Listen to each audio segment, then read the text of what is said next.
নমস্কার আমার প্রিয় পরিবার, কেমন আছো সবাই? আশা করছি সবাই ভালো আছেন, সুস্থ আছে। আমার নতুন একটা ব্লগ ভিডিওতে সবাইকে জানিয়ে অনেক অনেক স্বাগত আর ভালোবাসা। বড়দেরকে প্রণাম আর ছোটোদেরকে বুক ভরা ভালোবাসা জানিয়ে আজকের ব্লগটি শুরু করছি। আজকের ব্লগটি একটু অন্যরকম হতে চলেছে বন্ধুরা। প্রতিদিন তোমাদের সঙ্গে হয় রেসিপি, না হয় আমার রান্না, কাজ বাজ, ঘরে যে সকাল কাজ করি সেগুলোই তোমাদের সঙ্গে শেয়ার করি। আর প্রতিদিন একই রকম ভিডিও দিতে আমারও ভালো লাগে না, আর আশা করি আমার বন্ধুদেরও দেখতে ভালো লাগে না, একঘেয়েমি লাগে। তাই ভাবলাম আজকের ব্লগটা একটু অন্যরকমভাবে করা যাক। তাই দেখো আজকে একটু অন্যরকমভাবে ব্লগ নিয়ে চলে এসেছি। আমার সঙ্গে থেকে শেষ পর্যন্ত দেখতে থাকো, আশা করি তোমাদের কাছে ভালো লাগবে। তো আজকে দেখো সোনামার চুল কাটার জন্য আমি বসে গিয়েছি। সোনামার চুলগুলো একটু বড় হয়ে গিয়েছিল, সেই জন্য ভাবলাম একটু ছোট ছোট করে কেটে দিই। এই বর্ষার দিনে বাচ্চাদের একটু ছোট চুল রাখাই ভালো। আর অনেকটাই বড় হয়ে গিয়েছিলো, এরকমই ঝুটি বাঁধতে চায় না আর আঁচড়াতেও চায় না, সেই কারণে ভাবলাম একটু ছোট ছোট করে কেটে দিই।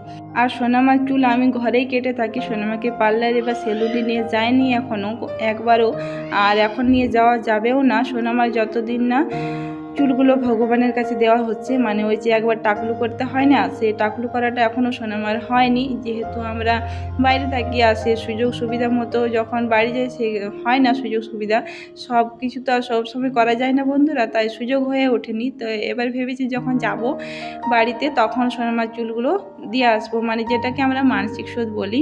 তো সেটা এখনও সোনামার করা হয়নি। আর মানসিক শোধ না করলে চুল সেলুনে বা পার্লারে মানে অন্য কাউকে দিয়ে কাটানো যায় না, ঘরের কাউকে কাটতে হয়। তো ঘরের কাউকে কাটা বলতে আমিই কেটে থাকি, ওর বাবার তো টাইম হয় না, তো সেই জন্য আমিই কেটে থাকি ওর চুল। তো আমি জানি না কেমন কাটতে পারবো না পারবো, আমি আগে বেশ কয়েকবার কেটেছি। তো আজকেও সেরকম একই রকমভাবে কাছে নিয়ে বসে পড়েছি। তো দেখা যাক কতটা কি করতে পারি। আর ছোটো বাচ্চার চুল কাটা মানে বুঝতেই পারছো, আর ও চুল কাটতেও চায় না, আর ঝুঁটি বাঁধতেও চায় না। প্রথমে বসার সময় আমাকে বলেছে যে যেন আমি কম করে কাটি, তা আমি বললাম ঠিক আছে বস, কম কাটবো। তো দেখো ওকে না দেখিয়ে অনেকটা কেটে ফেলেছি। তো ও বলছে এতগুলো চুল, তাই ওকে দেখো এখন একটু আয়না দেবো দেখার জন্য। ও বলছে এতগুলো চুল কেন কেটে দিয়েছো, সেটাই আমাকে বলছিল। তো ওকে দিয়েছি এখন একটা আয়না। তো বলছে আমাকে কীরকম দেখা যাচ্ছে, তুমি অনেকগুলো চুল কেটে দিয়েছো। তো আমি বললাম না, অনেকগুলো কাটিনি, কম করেই কেটেছি। আবার শ্যাম্পু করলে, তেল লাগালে আবার দেখবি তাড়াতাড়ি বড় হয়ে যাবে। ওর বিশ্বাস যে শ্যাম্পু লাগালে সঙ্গে সঙ্গে নাকি চুল বড় হয়ে যায়, আবার তেল লাগালেও চুল বড় হয়ে যায়। তাই ওকে ওইভাবেই বলছিলাম যে দেখবি শ্যাম্পু লাগাবি, তেল লাগাবি, সঙ্গে সঙ্গে দেখবি অনেক বড় হয়ে যাবে। তো সেইভাবেই ওকে ভুলাচ্ছিলাম। আর কিছু করার নেই, যেহেতু চুল বাঁধতেও দেয় না, আঁচড়াতেও দেয় না, আবার কাটতেও চায় না। তো কি করা যায়, ছোট ছোট করে দেওয়াই ভালো এই বর্ষাকালে, তাই একটু কেটে ফেললাম আর সুযোগ বুঝে। তো এরপর চিন্তা ভাবনা আছে যখন বাড়িতে যাব তখন চুলগুলো ওকে মানে টাকলু করিয়ে দেবো আর কি, ভগবানের কাছে দিয়ে দেবো। আমাদের একটা নিয়ম আছে, মানে জন্মের পর একবার টাকলু করতে হয়। জানি না কার কার আছে, অনেকে থাকে, আবার জানি না আমি ঠিক কার থাকে না থাকে। তো আমাদের একটা নিয়ম আছে যে চুলের প্রথম চুল, জন্মের পর প্রথম চুল ভগবানের কাছে দিতে হয়, মানে টাকলু করতে হয় আর কি। তো সেই নিয়মটা এখনও করা হয়নি, আমাদের সুযোগ সুবিধা হয়ে ওঠেনি, তো সেই কারণে। তো এবার বাড়িতে যাওয়ার পর ইচ্ছা আছে। তারপর আর ওর ভিডিও ক্লিপ নিতে পারিনি, ও একটু কান্না করেছিল স্নান করানোর সময়। তো তারপর ভিডিও ক্লিপ নেওয়া হয়নি, স্নান করিয়ে খাইয়েছি, ও ঘুমিয়ে পড়েছিল। তো এখন দেখো সন্ধ্যা হয়ে এসেছে, বিকেলে গড়িয়ে সন্ধ্যা হব। দেখো সূর্যি মামা অস্ত্র যাচ্ছে ওই যে একেবারে গাছের ডগায়। তো এই দেখো সন্ধ্যের সময় আমি তোমাদেরকে দেখাচ্ছি যে সোনামের চুল কাটাটা কীরকম হয়েছে। তখন তো আর কোনোরকমভাবে দেখাতে দেয়নি। তো বন্ধুরা তোমরা জানিও আমি চুলটা কীরকমভাবে কাটতে পেরেছি, কি কাটতে পারিনি, কেমন হয়েছে, ভালো হয়েছে তাও জানাবে, খারাপ হয়েছে তাও জানাবে। যদি কোনোরকমভাবে মনে হয় যে একটু এরকম সেরকম হতো, তাহলে তোমরা সেটা জানিও। তো দেখো তারপর দিন সকালবেলা আমি এখন সোনামার জন্য টিফিন বানাচ্ছি। আজকে টিফিনে দেবো এই যে পরোটা, চিনি পরোটা আর আলু ভাজা। তো দেখো সকালবেলায় কারেন্ট চলে গিয়েছে সকাল সকাল, তো সেই জন্য একটু অন্ধকার অন্ধকার লাগছে। তারপর অবশ্যই চলে এসেছিলো খুব তাড়াতাড়ি। তো আমি এখন দেখো রুটি পরোটা বানাতে বসে পড়েছি। সোনামা স্কুলে যাবে, সোনামা এখনও ঘুম থেকে ওঠেনি।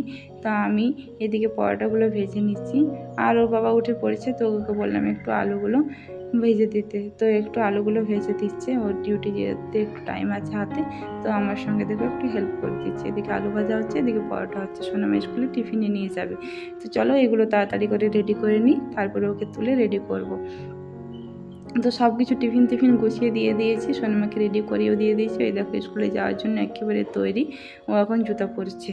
তো এবারে স্কুলে চলে যাবে। ওই দেখো টিফিন ব্যাগ গুছিয়ে দিয়েছি আর এখন পুরোপুরি রেডি হয়ে গিয়েছে।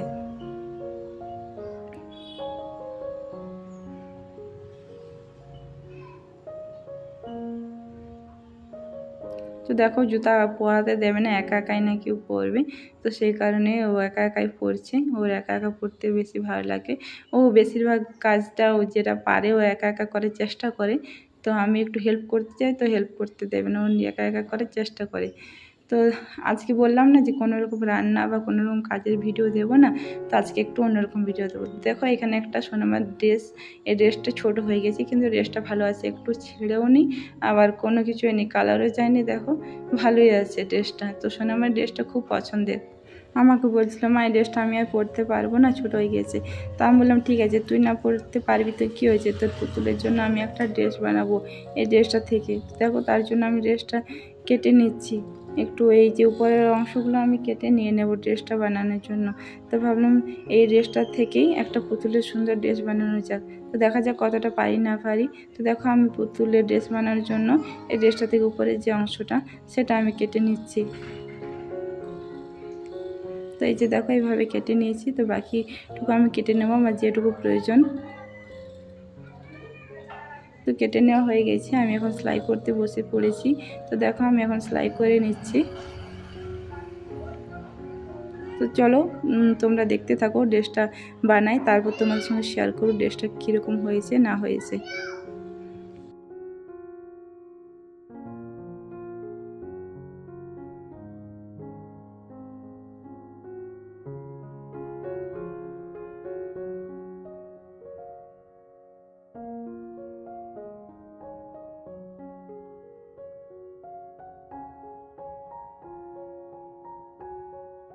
তো এই যে দেখো পুতুলের ড্রেসটা আমি পুরোপুরি তৈরি করে ফেলেছি। এই যে দেখো পুতুলের আগে এরকম ড্রেসটা ছিল, পুতুলটা যখন নিয়ে এসেছিলাম তখন পুতুলের ড্রেসটা এরকম ছিল, আর আমি এরকম একটা ড্রেস বানিয়ে পুতুলটাকে পরিয়েছি। তো ড্রেসটা কেমন হয়েছে বন্ধুরা অবশ্যই কমেন্টে জানাতে ভুলো না। তো সোনামা তো খুব খুশি হয়েছে ড্রেসটা দেখে, আর আমারও বেশ ভালোই লেগেছে, এই সুন্দর লেগেছে ড্রেসটা। তো তোমাদের কাছে কেমন লেগেছে সেটা জানিও। যদিও বা এর আগে আমি কোনোদিন এরকমভাবে পুতুলের জন্য ড্রেস তৈরি করিনি, আজকে প্রথম তৈরি করলাম আর সেটাই তোমাদের সঙ্গে শেয়ার করলাম। তো বন্ধুরা তোমরা অবশ্যই কমেন্টে জানাতে ভুলো না কেমন হয়েছে।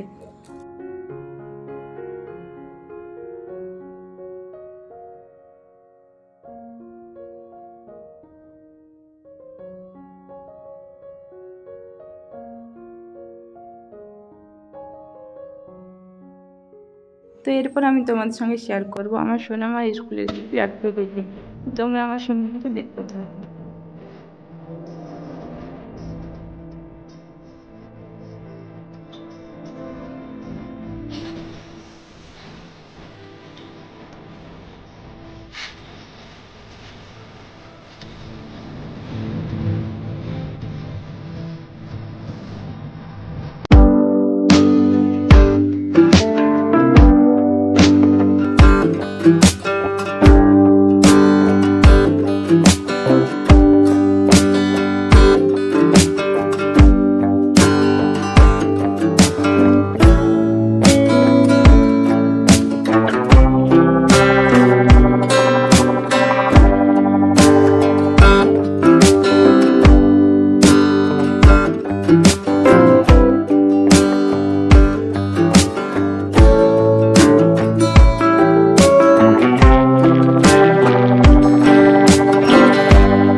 তো বন্ধুরা, আমার আজকের এই ভিডিওটি তোমাদের কাছে কেমন লেগেছে অবশ্যই লাইক কমেন্টের মাধ্যমে জানিও।